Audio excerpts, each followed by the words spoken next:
Well, Tyler, thank you for coming on board today. It's been a long time coming. Good to see you. Thanks. Yeah, thank you guys for having me. Happy to be here. Of course. So for our listeners, just to give a quick rundown of Tyler's background, you're from Southern California, is that right? Yep, I grew up in San Clemente, Orange County area. So for those of you who are not familiar, this is like an hour south of LA, hour north of San Diego. Nice.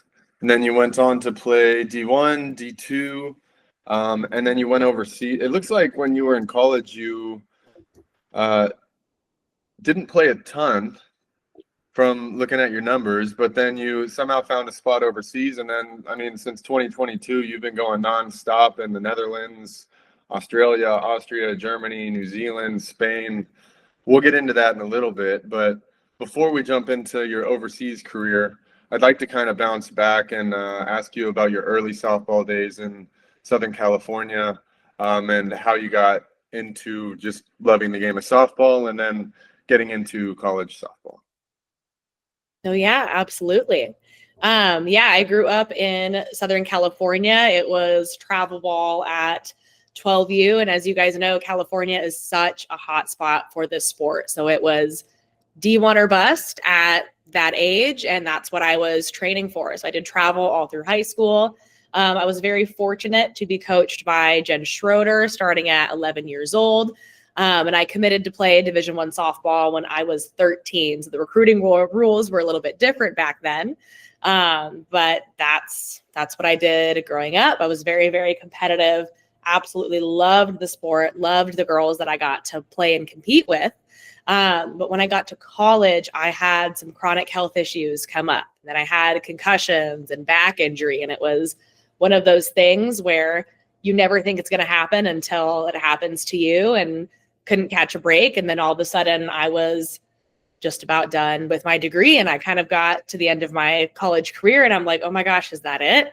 Like after everything with travel ball, after getting to compete and like almost win PGF and be at a super high level and then have health get in the way was really frustrating and just not something that you think is going to happen to you until it does. And so I had the opportunity after that to go overseas, and I took it as my do-over. I was like, I got healthy right around the very end of my senior year and thought that was just going to be it for softball. I had no idea that you could play overseas. And so I definitely felt like I had something to prove, not just to myself, but to like little kid me. And just, it was such a hard thing in college. And I know that it's part of being a student athlete that not everyone talks about. Like some people talk about, oh, maybe I had a surgery and I'm out for a year and that's it. It's not super common to have one thing after another. So once my health was in check, I got to go overseas, and now I just spent my 4th summer in Europe. So I'm going on 4 years and I have no plans on stopping anytime soon. So one of the questions that popped into my mind there is, were you surprised at all that you were able to find such opportunities overseas, given that you had gone through those injuries and everything, and that a team would be willing to take a risk on somebody that didn't get a lot of college playing time, had some injuries, had the injury bug a bit? So were you a little surprised to hear that? And were there any questions like in the initial process from the first club that you were in contact with? Yeah, so I was kind of thrown into the mix. I actually went in 2018, so my senior year of high school before college. I went and competed with the North American select team in the Netherlands Cup and had some contacts out there. And so it was actually my mom who sent me a post on Facebook of the guy who organized that. He's like, hey, we have a Dutch team in the Netherlands who needs a catcher and who can come. And this is 2 weeks before my softball career is about to be over. My mom was like, you should just go. You should just do it. I'm like, you know what? I'm finally starting to feel healthy. And didn't really get to do what I wanted in college. So why not? Let's go. So I went out there and played in the Netherlands, and it wasn't even for a first league team. It was for a second league team that needed a catcher. So I went out knowing nothing about anything, thinking, okay, I'll just do this once. This will be my goodbye to the sport. And then I met another player who was actually a member of SBJO, and it was the very end of the season. And she's like, there's winter seasons. I'm like, what do you mean there's winter season? Like, we can keep going? I had no idea. And I'm like, well, if I can just keep playing and keep getting better, like, what have I got to lose? The sky is the limit at this point. And that's how I trained growing up. That's how, we were training for Division I softball at 12 years old. That's what we were supposed to do. And I feel like my health got in the way of my chance to do that. And so I'm like, well, if I can just keep going, that's what I'm going to do. And that's what I've done for the last 4 years, is gotten onto better and better and higher level teams. And I tell this to my younger athletes all of the time in my program, is just like you guys said, based off of my college stats alone, not knowing who I am as a person, not knowing my work ethic, there's no reason I should be where I am.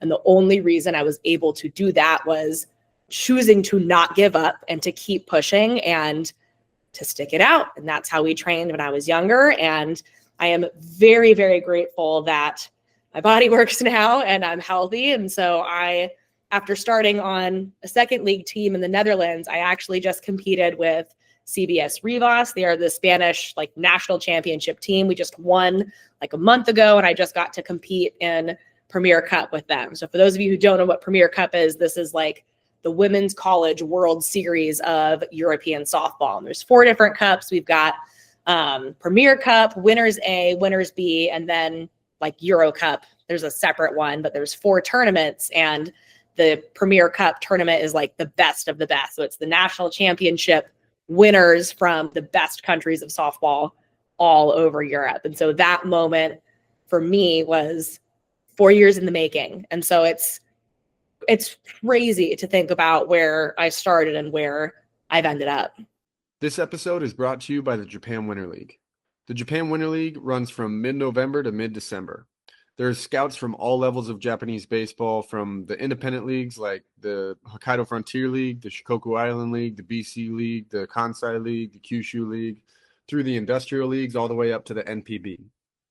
All of the games will be live streamed using TrackMan data, so every pitch will have pitch speed, vertical break, horizontal break, batted balls will have exit velocity, projected distance. It's a great way to showcase yourself to scouts and coaches from not just in Japan, but outside of Japan as well.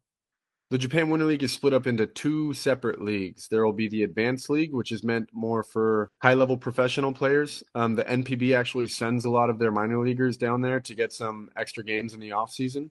And then there's also the Tryout League, which is meant for amateur players, but there's opportunities to get signed out of both leagues, regardless of which one you end up in. If you're interested in joining the Japan Winter League, register at japanleague.co.jp and be sure to use the code BBJO2026 to get a discount. And was it a shock to the system when you first went over after, college ball, and now you're in second division Netherlands? How was the transition there? And also the other question before I forget it was, and I'm just going to load on the questions then, is go for it. What were what was your thought process? Were you a little nervous about being alone, traveling? Because I know that's some of the hesitancy that a lot of girls have prior to taking their careers overseas is okay, I'm traveling the world alone. Is it dangerous there? They have all these preconceptions or some ideas that they've heard that it's dangerous in Europe and things like that. So did you have any worries like that? And then when you got overseas, what was your first impressions? Yeah, no, absolutely. My first impressions of the competition was it actually felt very similar to college softball in the US. It's definitely a different vibe because there are women who are in their late 30s playing Division I level and athletes who are in their 20s. It's like a mix between collegiate softball and travel ball. So it operates like travel ball in the way that it's this is your team and there's kind of not an age limit depending on which team you're on. And then college softball in the intensity of training, the travel, the game schedule. So yeah, I was actually very surprised to see that. I'm oh, this is just collegiate softball, but overseas. And as you make your way into more competitive countries, it's you could hypothetically, for someone who's never been overseas, oh, these are the D3 countries, these are the D2 countries, these are the D1 countries. So it was more similar than I think I would have originally expected. And for those who are thinking about this, but kind of worried about it, it's just like going to college. Like when you're a freshman, you're like, oh my gosh, brand new people, but you have the safety net of your team. That's what going overseas is you're not thrown into a random country yourself. I've never had the experience. I've played for 6 different teams now, like all over the world. I've never had the experience where I've been alone on a team. They always have players who are there to support you. You have your coaches, your team managers. It is just like college. So if you have played collegiate softball, you've already done this transition and not known it. Very good answer. I like that. But yeah, I was just gonna comment how like it is really crazy how, you know, you go over for that first season, you think it's just gonna be kind of like one and done, and then you start a normal job after that, but then that bug kind of gets you, and then you're like, oh, I can also play in the winter at this country, and then I can go to this country, and then it just one opportunity just leads to another, and you continue to climb that ladder. And it's really cool to see your journey so far, you know, working your way, having a lot of success everywhere you've gone. You haven't really hit under 400 since you've gone overseas. I mean, your first season in Hoofddorp, it looked like you hit 326, and then you went to Australia after that, 360, and then you went to Austria and you were a player coach there, hit 410. Then you went to the European Cup and at 611. That looked like a great tournament. I'm interested to hear a little bit about that tournament, because I'm sure that was a lot of fun.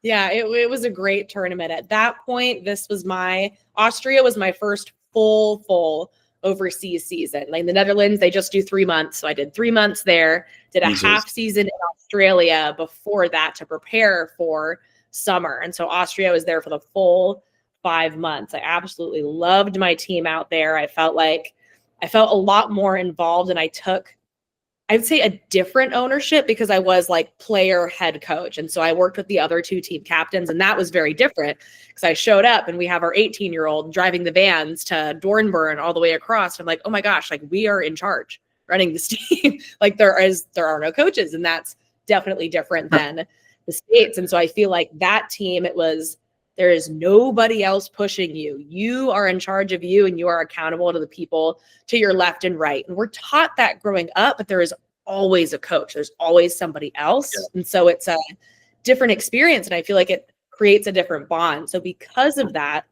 when we went to the tournament, I was just at that point in the season, just so grateful to be there. I feel like that's when I really like hit my overseas stride.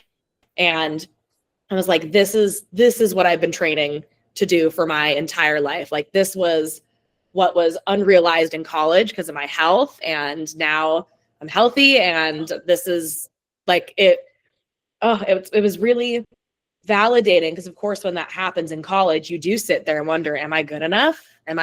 Was I crazy all along? Like what's kind of going on? And so it was so much like that moment specifically at the end, and they're like, okay, Tyler Aasland, like you had highest batting average, best hitter award, like to go through that with those girls to my left and right. It wasn't really as much a moment for me as it was for little kid me and for the college athlete who was like, like how, you know what I mean? Like, how could I have possibly gotten here when I know the type of athlete that I am and didn't have the opportunity to do. So no, that was probably one of my biggest highlights. And of course, like overseas, like it's not about the medals and it's not about the awards, but it's still special to kind of have that and be like, no, like you are on the right track. You are the athlete that you think you are. So it was pretty incredible and really, really special to do that with that team. I'm curious to dig a little bit deeper into that. So, I mean, like you have your degree in behavioral neuroscience, and I'm curious to hear about like the mindset that you had, you know, like coming from college, having a lot of injuries and a lot of setback, going through a lot of adversity, going overseas and finding success. What was your mindset like, especially going into that like first season overseas where you had to prove yourself, and then, you know, like you had some success, and then it seems like you really continued to improve season after season, because as you got into higher level leagues, it looks like your numbers also improved. So you continued to like build on that success and compete at higher levels against these higher level players. So I'm curious if you can give us a little insight into your mindset there.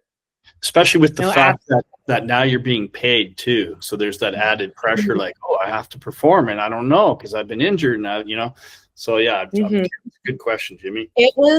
I love this question. I came out overseas swinging. Like 4 years later, I still feel like I have something to prove, but not in a bad way, and just such an exciting way overseas. Like my second semester senior year. So the health stuff that I have is like autoimmune, and I basically just didn't have energy, couldn't build muscle, like big systemic things that even when I did get diagnosed sophomore year, took like 2 years of med trials to find the right combination to just get my body to function properly.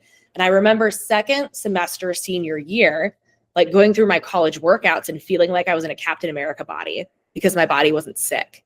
And I was like, oh my God, this is awesome. And hearing my senior year teammates go, oh, I'm so old. Oh, everything hurts. And I'm like, dude, I feel great. So I don't know what you guys are on about, but I'm going overseas. And since I've been overseas, now I've done 4 years of full time, like back to back seasons. And I've been able to lift like crazy and train. And so I just feel great in a way that I just didn't in college because of that. And so it's like, that's really, really made a difference as I've gone forward. And it's like the sky has been the limit getting onto these veteran teams. And I have come out here with the intention. I'm like, you know what? I'm very aware that my college stats aren't what they should be. That's not the player I am. And I'm going to spend my entire career proving it. And I have. And that's just been, it's one thing to know that about yourself as an athlete, but then to go into multiple countries, win multiple tournaments, different awards, and just like even just my batting average. Like batting was something I struggled with in college, and I'm a completely different athlete now than I was then. And that has been so fueled by the experiences that I have, getting to work with national team players and Olympians. I tell this all the time to my athletes in my online training program, is it's like in college, like, yes, you have your team, you've got your coaches, but these are 18 to 22-year-olds. And that's it. That's your wealth of knowledge. 18 to 22-year-olds, you get 4 years. That's it. On my professional teams overseas, some of these women are Olympians. These are national team players. Their entire job is to play softball. And the strategy we get to sit and talk about, the things that I'm still learning 4 years into this from being on better and better teams and athletes that are better than me, like the wealth of knowledge that is overseas. I'm like, gosh, I wish I would have had this in college because we don't train like that. It's such a business in the States. The coaches are in charge of it and we're just pieces, but overseas, like you have ownership. If you want to be better and play for better teams, you have to get better and you have to go do that. So it's just, I could talk about it forever, but yeah, going overseas, I came out swinging and I had a chip on my shoulder, and that's why I'm here 4 years later. And it's been everything I ever could have possibly dreamed it would be and more. I have a couple. Sorry, I can tell Jimmy has a question. No, you go for it. Yeah, I didn't go through anything like you've been through in terms of health, but I did have a setback at one point where like I was laid up for 6 months, and I could see like maybe like if that didn't happen to you, would you have had that same hunger? Like when you're on the sidelines and then you get through that, I can just see like it just fuels you even more. So I'm not surprised to hear your answer in that. So the question that I had, I think it popped out of my head. Hold on half a second here. I got you. Yeah. Oh man. Okay, I'll let Jimmy go and I remember it.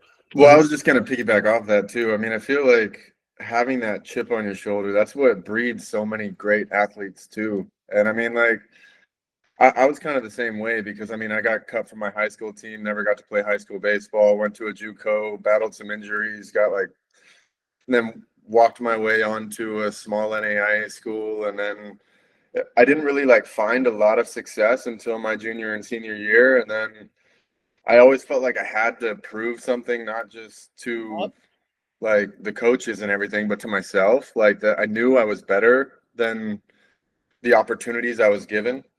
And then once you get overseas and you kind of like, you're automatically going to be in that role. Like you're coming over to be an impact player. So you're going to get the chance. And then once you get that chance, it's just a matter of what you do with it. And some people might fold under that pressure, but I've found that a lot of people like who are good players, but maybe didn't quite get the opportunity in college, they get overseas where they're given the opportunity and then they just run with it. And we have so many players that have, started in a second or even third division somewhere, worked their way up from season to season into more competitive leagues, into more competitive countries, and then really thrive to, make a career out of baseball or softball, which they otherwise may not have gotten that chance if they just stayed in the US. Yeah. Absolutely. It's so hard to look back and think, what if I would have been able to be healthy at the beginning of my collegiate career? How different would that have been? But the reality is that I wasn't, and I wouldn't change it, because going overseas, I get paid to play. I get paid to live in Europe for 6 months at a time. People save up their whole lives to spend a 2-week vacation in Italy in their 60s. And I'm like living in Austria. Like, what do you mean? There's no way this is real. When I go home and try to talk to people outside of the European softball world or international softball world, they're like, wait, like, what are you doing again?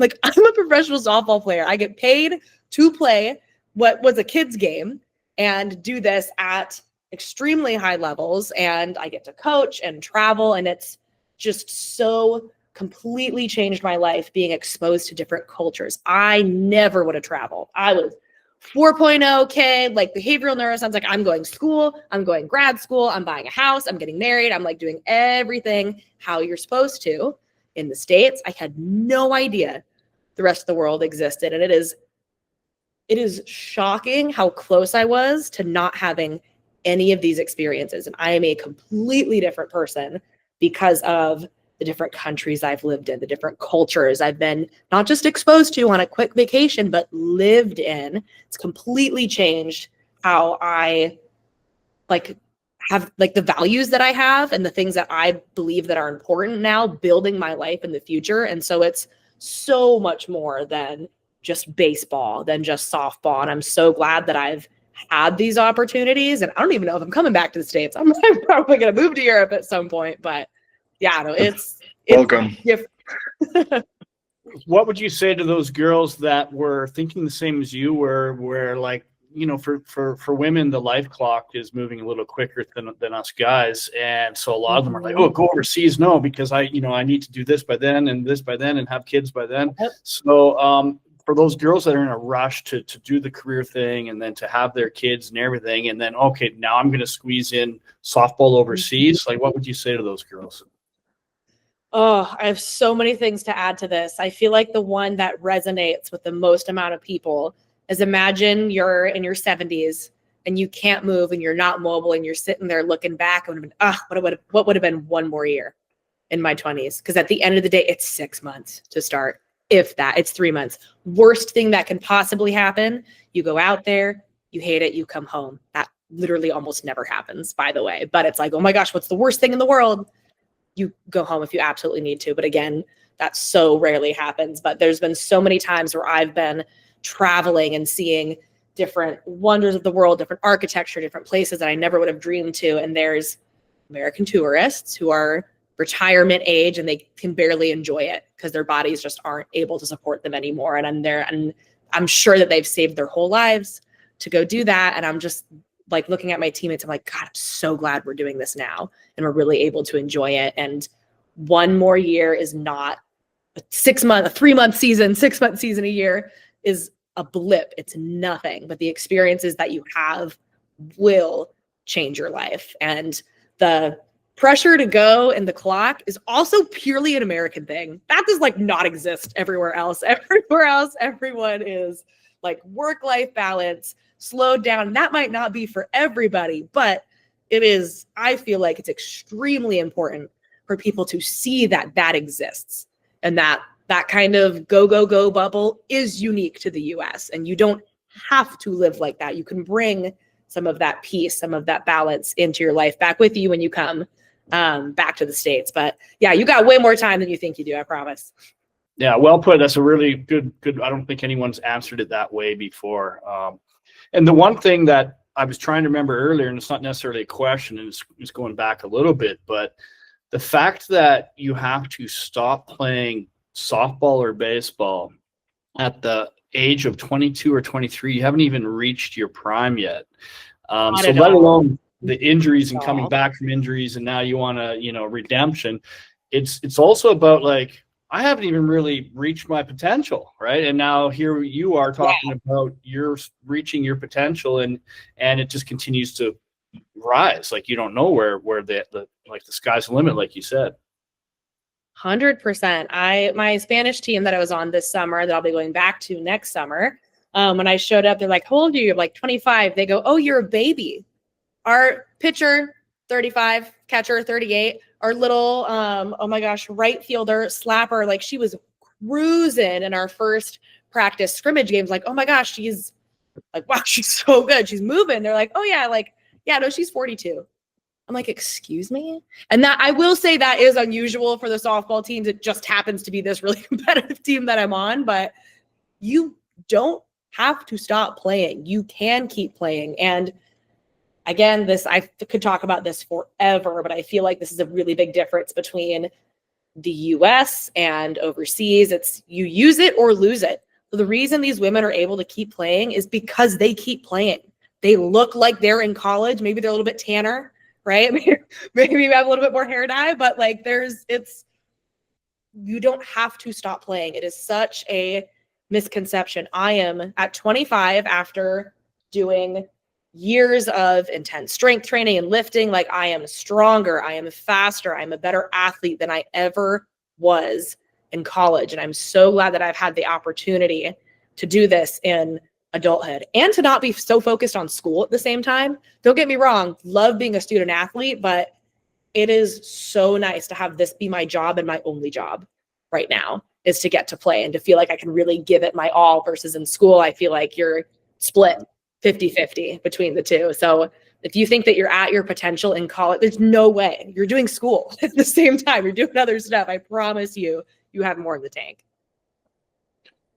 So I'd like to ask you, since you played in the Netherlands, in Australia, in Austria, Germany, New Zealand, Spain, I'd like to ask you about some of the differences between the countries, between the leagues, the level of play, like on the field. Just, for our players who are potentially coming out of college, thinking about what league might be the right fit for them, could you kind of give us some insight into the differences in the leagues from your experience?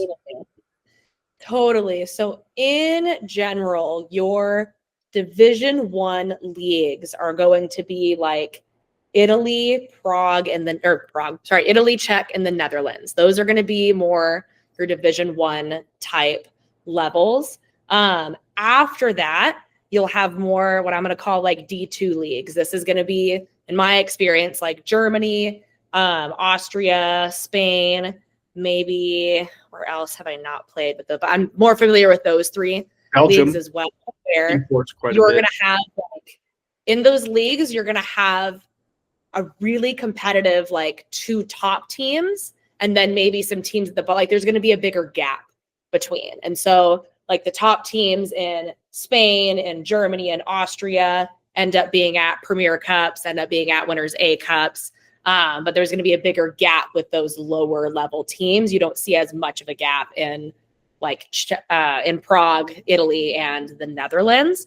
And then you have like some lower level teams in Europe. This would be maybe France, Belgium, Switzerland. Again, still amazing places to go to because of how gorgeous it is. And so you are going to find and create whatever experience you want overseas. If you're like, I'm chip on my shoulder, I got something to prove, I want to go find competitive teams, competitive leagues, you can absolutely go do that. If you're like, I want to use softball as a way to travel and go see some cool mountains, you absolutely can do that in different leagues as well. I feel like there's definitely big differences between winter season teams or winter season countries and European countries. For me, I feel like the European countries, you've got your country that you're competing in, but then the top couple of teams are going to go to those international tournaments. So really, like, you're training for league, but no, you're not. You're training for the international tournaments. And so it's a different standard. I feel like the European countries tend to have more funding, whether being joined from baseball or more government funding. So playing for teams out there, you're a lot more likely to get stipends, flights paid for, housing, like all that good stuff. Winter season teams, it's more so like you're only playing other teams in your part of Australia or only in your teams in the part of New Zealand. I feel like these are more experience based. So you might get your flights paid for, might have housing. It's not uncommon to not have stipends in these countries, but you can get working visas. So when I was in Australia, I worked as, oh my gosh, it was so fun. I worked at an Italian restaurant as a waitress down the street. Had so much fun with that. So I go do my little waitressing job and then take my money and go run around Australia. And it was incredible. And so the travel, like nature type stuff in New Zealand and Australia is absolutely unmatched. So the way that I've approached my overseas career, because after my first season, I'm like, oh, I'm doing this for a while. Like, I can climb. There's no time limit. Cool. We're doing that. So I used my winter seasons to train. I'm like, okay, winter seasons, I will play for whoever's going to take me. I'm going to train like no other and be in game shape at the start of the European seasons. You can't get out of game shape if you don't stop playing. So I just kept going and kind of inched my way onto better and better teams in Europe. But yeah, depending on whatever skill level you're at or what type of experience you're looking for, you are, especially with softball, especially if you're a pitcher or a catcher, you are going to have options in different countries, different leagues. A good way to check, because I say this now, but again, like things shift, certain countries get a little bit more competitive. A good way to check is to see how their national teams do in their like national team competitions. Then you can kind of see what countries do better than others. Yeah, most definitely. And another good tip too is like if you're in contact with the team and you're curious if this is a good fit, ask them if there's any previous imports that have played there that they can put you in touch with to kind of talk to them about their experience too. Yeah, this is awesome stuff, and questions keep popping in my head and then I got to write them down. I love it. This is super fun for me to talk about because this is my whole life. This is what I have built my professional career around, my coaching career around, and it's like all of this is super fun for me to get to talk about, and especially to you guys who are in this world, because the softball world, the baseball world overseas is so small, and there's very few people who have also lived it. There's 30 import softball players in the portal, or 40. Like everybody knows everybody. It's a very, very small group of people that have had these experiences. And so it's really cool to even just get to talk to you guys about it, because I know you know what I'm talking about. Yeah. And I did remember what I wanted to ask you too is, well, one of the questions is there's a lot of downtime overseas too, which allows for travel. Obviously, a lot of people capitalize on that and do the traveling thing, but you've also capitalized on it in a different way by starting your own online coaching business. So that's cool. I'm always trying to promote doing something to progress yourself. Because a lot of the members that sign up, whether baseball or softball, feel this kind of financial pressure to get a real job and start the real world. And I'm always thinking there's ways to progress in that way while playing overseas because of the downtime. So maybe you can tell us a little bit about how that got started and what were the kind of the catalysts of that? Yeah, no, absolutely. I have been a catching coach for 10 years, which is crazy. So when I was 15, I was running the catching lessons before my own. In 2023 is when I officially opened up Coach Tyler Catching. So there's a facility in Southern California that my mom and her husband, they own the Watson Wolfpack travel teams. And so they have a facility down there. I'm like, really, Mom? I graduate college and now you build a giant softball facility with 4 cages and a weight room. Where was this when I was growing up? But they had that. And so in between the 2 weeks I was home, the 3 weeks I was home, I would do catching lessons because I'm like, well, I need to save up to go overseas. And it's not crazy expensive to go overseas. Usually you're really well taken care of, but it is nice to have extra spending money and extra traveling money. So every time I was home, I would like book out completely, work with all of my kids, and I loved it, but I wanted a way to continue working with them while I was overseas. So I already had a very established like clientele in Southern California. And I started doing Zoom lessons. So that coach of one of the teams like, hey, we've got a catcher in the Midwest, and can you just hop on Zoom with her and work with her a little bit? And we were able to do that. And I'm like, oh, this is like the same as in person. This is great. This is almost even better because we can be in completely different parts of the world. So for about a year, I did Zoom lessons, which was basically the same as being one-on-one in person, just over a laptop. And it actually wasn't until this year, this April, that I got in contact with a company that teaches niche coaches how to take their training business online. So they've done this with baseball hitting coaches, like soccer coaches, like strength conditioning coaches. And I worked with this company for about 6 months. I actually just signed a 12-month contract with them, but they showed me how to bring everything online. And since doing that, it is like I am busy 24/7 now. And it is so I was about to get an online master's. I'm like, oh my gosh, do I need to do something? It's been a few years. Like I should probably get moving. But this has been such a passion project of mine because of how many access points I have to my athletes. I'm no longer limited to 30 minutes in person in a facility, right? We've got workouts, different drills that they can rewatch and relearn, different softball IQ assignments, like group calls, video feedback, where for me, I was the kid growing up that I'm like, if I don't understand exactly what we're doing and how we're doing it and the purpose, I cannot do it. I was a baby giraffe. I was not one of the natural athletes. Like it was not going to happen. And so as a coach, now instead of just talking to the kid one-on-one, I'm able to be like, hey, instead of telling them, hey, your elbow's dropping in your throw, I pull up their own film and I slow-mo it. And I'm like, hey, see how your elbow drops and your front shoulder goes way over there, and see how the ball happens to go over there? Yeah, cool. We're going to do this instead. So I've been online training, working with athletes for a little over, 6-7 months now. It has blown my mind how much better these kids are getting because they can see it. And so they're understanding it the way that I am with the tools that I've been able to use. So yeah, it is. I've been busy 24/7. It has been absolutely incredible to take the lessons that I've learned in my pro career from the teams that I'm on, from facing adversity and going to higher and higher levels, like all of these tools that I wish I would have had in college and high school, gosh, in middle school. I'm like, oh my gosh, I would have had this at that age. I can't even imagine where I would have been able to go. And so I'm able to give that to my kids through the Elite Catchers game plan right now. So yeah, I've been working. It has been so rewarding to get to work with young athletes, but then just mentor them this way too, as I'm actively living my dream overseas and practicing what I preach. Like we have a wins channel, one of our group chats, and the girls they're posting their throwdowns and stuff. And I had to post mine too for my first weekend out here. We got me and Kaylin. She was my shortstop. We got to tag, throw 2 people out. And so I'm like, oh yeah, remember how I was telling you to do this with your feet? Yeah, I just did it yesterday. Here you go.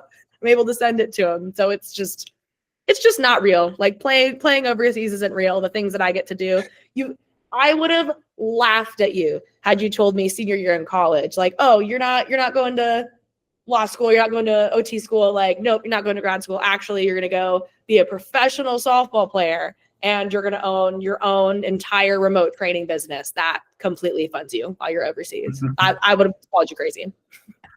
That's awesome. And one key takeaway too for anyone that's listening that wants to do something similar is that you, instead of trying to figure out how to do it on your own, you hired someone to show you how to do it, which is, I wish I could have taken that advice because starting baseball jobs overseas was such a slow burn. And I wish I just hired somebody to make a website. I wish I just hired somebody to tell me how to do all these things. I had to learn every single little thing. I made the website myself at the beginning and which was all cool. I gained a lot of knowledge and skills that way. But boy, was that a slow burn. So this way, it was like someone just says, do this, do this, do this, and they teach you how to do it. So now you know how to start a business. You could actually probably teach someone how to do that. That's another business you could probably do, is teach other people how to start their own online training business. So, so good for you. No, absolutely. Thank you. I appreciate it. I want to touch on something you just said there with like not, what did you say? It was like not hiring someone to show you how, but it's, there was something else you said, but the thought that kind of came into my head is you just have to decide that you are good enough, strong enough, powerful enough that you deserve to be where you are. As far as the coaching aspect, I was like, before all of that, like very confident, like, no, I know how to talk to kids. Like, I feel like very naturally gifted coach. I'm very lucky to have had that. And so I'm like, okay, well, that's logical next step, do lessons. There's no part of me that's a business person that knows how to do online anything, but from just leaning into like, you know what? No, but I know that about myself. I know that I'm a good coach. So I know that if I just bet on myself, I'm going to make something happen. And it's the same thing with overseas. It would have been very easy after my collegiate career, after injury, after injury, after injury, to go, well, I believe in myself, but it kind of doesn't, I don't feel like it right now. I don't have the history to back it up, but like deep down, I'm like, I know I'm a good player. I know I have more than that. And so leaning into that, even if I had no idea how it was going to turn out, is the only reason I've ended up where I am overseas. And I feel like that message is not taught to enough female athletes. It's not taught to enough women in the States, straight up. So if anyone is listening to this and debating it and going back and forth, well, I don't know how it's going to work out. Like, if you can pick one thing, and that's just to bet on yourself. You're like, you know what?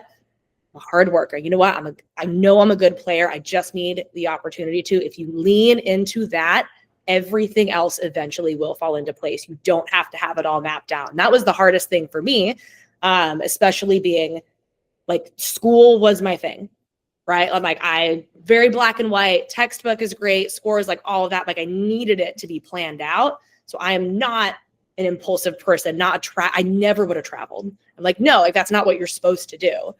So anyway, big rant, but choosing to go with yourself, believe in yourself, lean into it, and not be afraid of doing the unknown thing is what's going to create different opportunities moving forward. 100%. Jimmy looks like he has a question.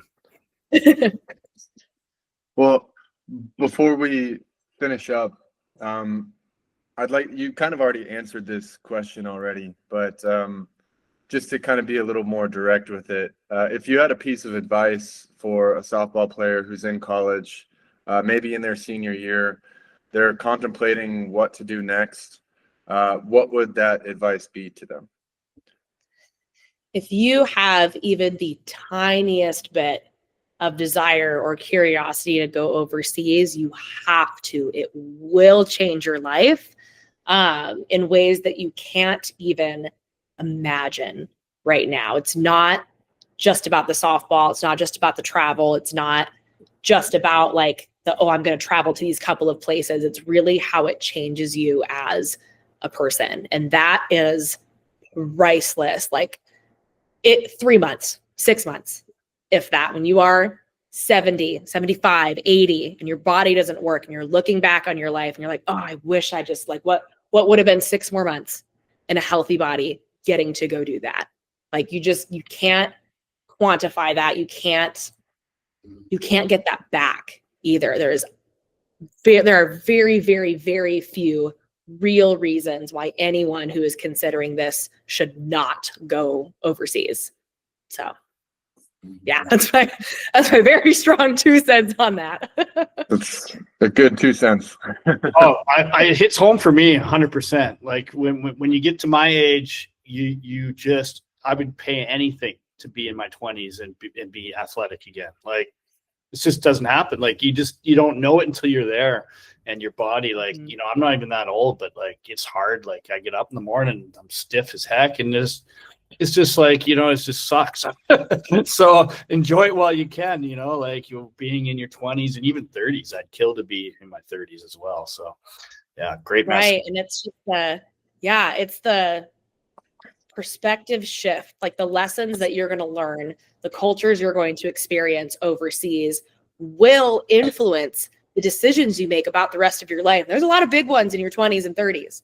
You know, like it's, and I said this a little bit earlier, but it is shocking for me to think about where I was when I graduated college and how close I was to never having any of these experiences. I would have been a completely different person and not, and I think that person just would have been more limited and I would have had no idea, would have gone my whole life and not had just the wealth of knowledge, the wealth of experiences. And now these experiences, they aren't just lasting these 3 or 6 months. It's going to completely change how I approach my life and the things that I value in my life, even if I move back to the States right now. So there's so much more value than just the experience itself. It will impact your life in the most positive way. Yeah, and I look at like a lot of my friends who were great players in college or even played some professional ball. And then, rather than going overseas, they're just like, no, I don't think that's for me. I'd rather just stay here, get a job. And, I look at like some of them now and like what they're doing and how unhappy they are just because they feel like that they're just kind of like stuck in this life and they have to continue to work this job in order to retire with enough money, and that they don't get any time off, and when they do get time off they aren't able to like go out to Europe or Australia for very long. And then looking back at what I've been able to do over the last 10 years, I couldn't be more grateful and more thankful for the opportunities that this game has given me. Getting to go play in Europe and Australia and coach in Saudi Arabia and Japan. And, like those are opportunities where, like when I was a kid dreaming of playing professional baseball, I didn't think of those as a legitimate option for me, especially my high school self after being cut from my high school team, and just like that gut-wrenching feeling when you don't see your name on the list. And then looking ahead to now 15 years later, and I've gotten to play and coach in these different countries, and it's not just the baseball, it's the life experience. And as you said, you get to live in these different countries, these different cultures for 6 months at a time, to where you can really immerse yourself in that country, learn about the culture and the people, and that makes you grow so much as a person. And hearing your story, I think a lot of players can relate to it. And I think there's a lot of softball players who are potentially in their last year of college softball who are looking at your story and thinking, wow, that could be me in a few years. And I'm thankful for you to come on the podcast and share your story with us.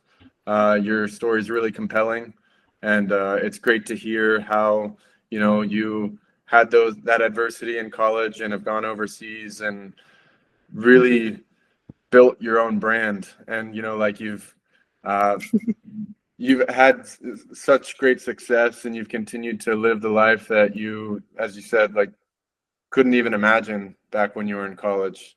So we really appreciate you coming on the podcast today and sharing your story. And we thank you for your time.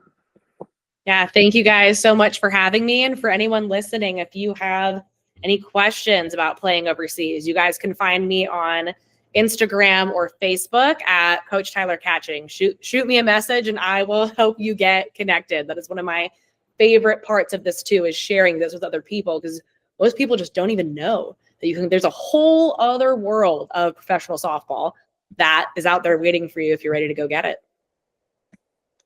Thanks, Tyler. This has been a good interview.